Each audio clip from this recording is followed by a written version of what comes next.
자, 이번 시간에는 형소법의 구조 파트를 좀 정리해 보겠습니다. 자, 형소법의 구조라고 되어 있는데, 구조는 좀 더 쉽게 얘기하면은, 형소법의 수단입니다. 수단. 결론적으로 범인 찾고 증거 찾는 그 과정에서 어떤 수단을 통해서 범인하고 증거를 찾느냐 이런 문제인데, 이걸 갖다가 어렵게 구조라고 합니다. 구조. 자, 여기 있는 것처럼 구조라는 것은 소송의 주체는 누구고 자, 그들 사이의 관계를 어떻게 설정할 거냐, 요기에 대한 문제가 형사소송의 구조, 즉 수단에 대한 문제입니다. 수단. 자, 여기서 기본적으로 다 전체적으로 그렇지만 용어만 제대로 정리하면은 그 다음부터는 다 해결됩니다. 용어만. 자, 그래서 첫 번째 보시면, 자, 규문주의랑 탄핵주의 나오죠. 규문주의랑 탄핵주의.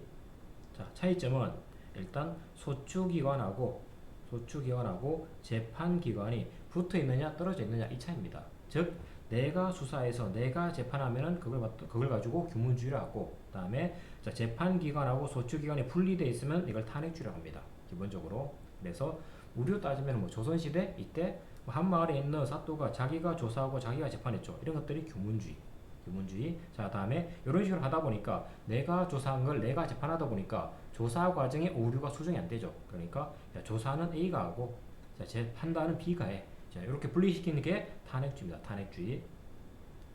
자, 일단 개념을 좀 잡으시고, 규문주의, 탄핵주의.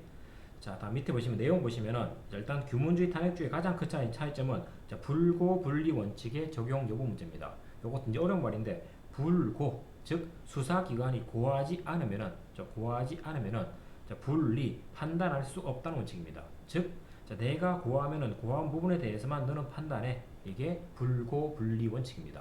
당연히 두 기관이, 고하는 기관하고 판단 기관이 분리되어 있으면은 불고 분리 원칙이 적용되는 거고, 반대로 고하는 기관하고 재판하는 기관이 붙어 있으면은 그때는 불고 분리가 없겠죠. 그래서 고하는 기관, 소추기관, 재판하는 기관이 붙어 있는 규문주의에서는 불고 분리 적용이 없겠죠, 당연히. 자, 그런데 탄핵주의는 고하는 기관하고 소추하는 기관하고 재판기관이 분리되죠. 그러니까 재판기관은 고하는, 불고니까 이거는 고하는, 즉 소송을 제기하는 부분에 대해서만 판단하니까 불고 분리 원칙이 적용이 되는 겁니다.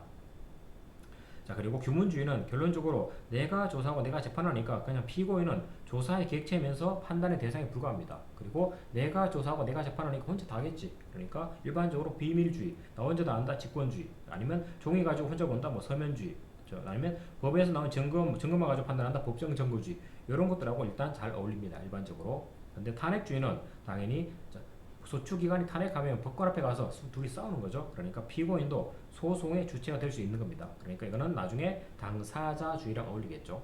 자, 자세히 좀 설명드린 거고. 자, 다음에 이제 이게 발전하면은, 그러면은 탄핵주의는, 즉 소추기관하고 재판기관이 분리되는 탄핵주의는 소송의 주도권 누가 가져가느냐, 그 문제입니다. 그래서 법원이 가지고 간다, 직권주의. 즉 법원이 다 알아서 하고 검사나 피고인은 말만 듣는 겁니다. 자, 반대로 검사는 심판만 하고 둘이서 알아서 해라, 이게 당사자주의. 됐죠? 자, 그래서 일단 직권주의에 따르면 법관이 혼자 다 해버리니까 신속하게 진행할 수 있죠. 특히 유럽에 있는 것처럼 피고인, 농노들의 뒤떨어진 법률 지식을 법관이 보충해 줄 수 있죠. 그러다 보니까 대륙 쪽에서 많이 발달한 겁니다. 자, 다음에 당사자주의는 당연히 검사랑 피고인 둘이 싸우는 겁니다. 그래서 소송의 주도권, 이거를 당사자가 가져간다. 그러다 보니까 피고인 방어권에 충실할 수 있겠죠. 자, 그러면 단점은 당연히 법관이 혼자서 다 하는 직권주의는 법관이 만약 이상해지면 독단으로 할 수 있겠죠. 그죠? 그러니까 인권 옹호에 소홀해질 수 있는 겁니다. 내가 조사하고 내가 재판하니까. 그죠? 그리고 법관이 다 해버리니까 마치 축구로 따지면 심판이 선수를 떼어버리는 겁니다. 그러니까 제3자 지위를 상실해서 공정성이 상실돼 버리겠지. 그죠? 근데 당사자주의는 법관은 심판은 가만히 있고 둘이 싸우다 보니까 심리와 능률의 신속을 기하기는 좀 곤란합니다. 법관 마음대로 못하니까 기본적으로. 자, 그리고 둘이서 싸우다 보니까 힘센 놈이 이겨버리죠. 그러니까 실제 진실은 좀 왜곡될 수가 있어. 그리고 어려운 말, 소송의 스포츠화. 이때 스포츠가 좋은 말이 아닙니다. 자, 스포츠라는 것은 기본적으로 금전. 자, 돈이 많은 구단, 돈이 많은 선수가 일단 이겨버리지. 근데 우리가 아는 형사 절차에서는 돈이 많다고 이기면 되는 게 아니고 실체 진실을 찾아야 되겠죠. 그러니까 당사자주의에 따르면 내가 돈 많이 써서 좋은 변호사 쓰면 무죄 나오는 거고, 반대로 돈이 없으면 유죄 나오죠. 이런 식으로 소송이 스포츠처럼 갈 수 있다는 문제가 있는 겁니다. 자, 여기까지는 대부분 다 잘합니다. 여기까지는. 근데 왜 틀리느냐? 요거에 나오는 거. 그러면은 현행 우리나라 형소법에 이런 직권주의 요소랑 당사자주의 요소가 뭐가 있는지 여기가 살짝 어렵죠. 요건 이제 두 문자로 외우려고 덤비지 말고 개별 제도를 이해하시면 됩니다. 법관이 하는 건지 개별 당사자인 검사나 피고인이 하는 건지 보시면 됩니다. 자, 일단 우리나라는 원칙적으로 현행법은 당사자주의가 원칙이고 직권주의가 보충적으로 가미되어 있습니다. 그러면 첫 번째, 자, 당사자주의는 일단 검사가 공소 제기한 부분에 한정해서 재판할 수 있죠. 원칙적으로 당사자주의. 그다음에 자, 양쪽 당사자가 대등하게 싸우게 하기 위해서, 즉 예단을 배제하기 위해서 검사는 공소장 한 장만 내게 돼 있죠. 이것도 당사자주의. 자, 다음에 뭐 당사자가 법정에 출석할 수 있고 검사가 모두 진술하고, 그러면은 모두 진술한 내용에 대해서 상대방이 얘기하면은 거기에 대해서 재판해 주는 겁니다. 다 당사자주의 요소입니다. 그리고 당사자인 검사나 피고인이 증거를 내는 것, 당연히 당사자. 그다음에 증인이 나오면은 너 한 번 나 한 번 교차 신문하는 거, 교우신문이죠. 이것도 당사자. 직권주의 요소는 원래 공소장 변경은, 공소장 제출하고 변경은 검사가 하는 거니까 당사자 요소입니다. 다만 우리 조문 보면은 상당한 이유가 있으면은, 즉 무죄 판결 나올 것 같으면은 법관이 예외적으로 공소장 변경을 요구할 수가 있죠. 그러니까 이거는 예외적으로 법관이 무죄 판결 방지를 위해서 개입하니까 이건 직권주의 요소. 그죠? 그리고 자, 피고인은 원래 당사자니까 신문 당하면, 법관 법정에서는 신문 당하면 안 됩니다. 그런데 우리는 예외가 아니지. 심판 제일 마지막에 법원에서는 피고인을 신문할 수 있는 권한이 있죠. 이것도 결론적으로 직권주의 요소. 마찬가지 법원도 개입해서 증인에 대해 신문할 수 있어. 이것도 직권주의. 그리고 뭐 재판장의 소송 지휘권, 뭐 법정 경찰권, 이런 것도 다 직권주의 요소들이죠. 그리고 당사자가 동의한다고 끝나는 게 아니고, 증거 동의는 당사자주의 요소인데 그 동의에 진정성 조사를 법관이 벌이죠. 그리고는 직권주의 요소. 그렇게 보시면 되겠습니다. 자, 내용을 좀 자세히 설명했으니까 문제는 빠르게 가겠습니다. 자, 일단 OX 문제 보시면 1번 소추기관, 공소를 제기하는 기관, 재판기관이 분리됐는지 여부에 따라서는 여기 있죠. 규문탄핵으로 구분된다. 맞고. 자, 다음에 뭐란 재판기관과 소추기관이 분리되어 있는 것은 탄핵주의죠. 규문주의가 아니고. 다음에 세 번째, 탄핵주의란 피고인도 소송의 주체가 되죠. 검사가 공격하면 방어해야 되니까. 그렇죠? 그리고 우리 형소법은 국가 소추주의에 의한, 그 중에서 검사가 탄핵주의 소송 구조 원칙을 채택하고 있는 거죠. 맞는 말이고. 자, 다음에 이제 비판점, 소송이 스포츠처럼 갈 수 있다. 당사자주의에 대한 비판이죠. 다음에 합법적인 도박이 될 수 있다. 돈 많은 사람 이겨버리니까. 이것도 당사자주의에 대한 비판. 그때 당사자주의에 대한 비판이고. 다음에 사건 심리가 국가기관, 그 중에서 법원이겠죠. 법원의 자의적인 판단, 독단으로 갈 수 있다. 당연히 직권주의에 대한 비판입니다. 다 맞는 말이죠.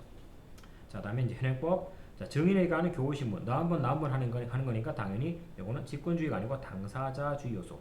다음에 증거 동의제도 그 자체는 검사가 증거를 내면 피고인이 동의하는 거니까 이것도 당사자.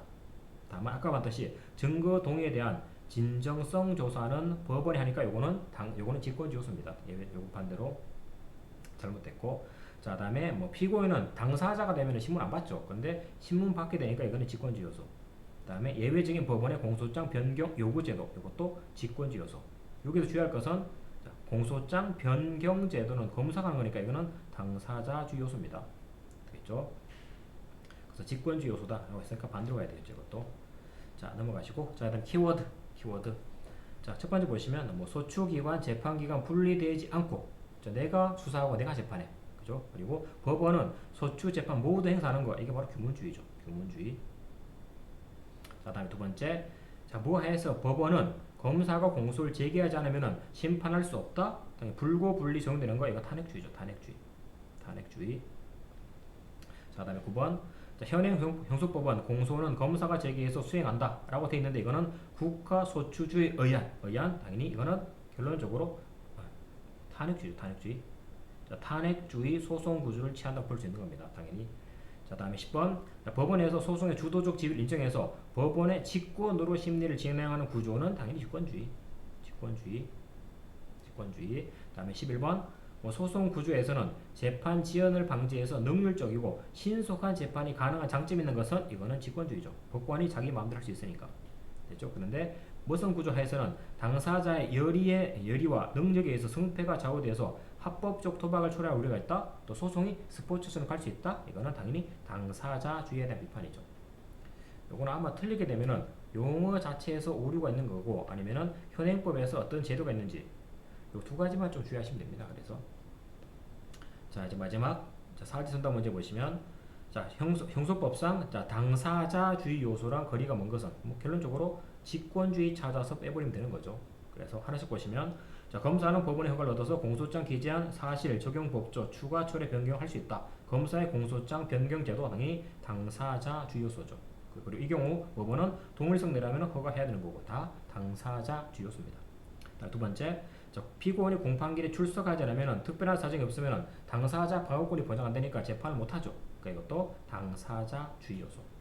세 번째, 법원은 공소가 제기가 되면 지체 없이 공소장 부본을 복사본을 피고인 또는 변호인한테 송달해야 되죠. 방어 전략 짜오라고. 그러니까 이것도 공평하게 싸우기 위한 당사자주의 요소입니다. 또 마지막, 법원의 심리 경과에 비춰봤을 때 상당하다고 하면은 즉 무죄 판결 나올 것 같으면은 검사에게 공소사실 적용법조 추가 변경을 요구해야 된다. 이게 예외적인 법원의 공소장 요구 제도죠. 이건 예외적으로 법원이 개입하는 거니까 직권주의 요소입니다. 그래서 당사자주의랑 먼 것은 4번이 되겠죠. 자, 여기까지 해서 마무리하겠습니다.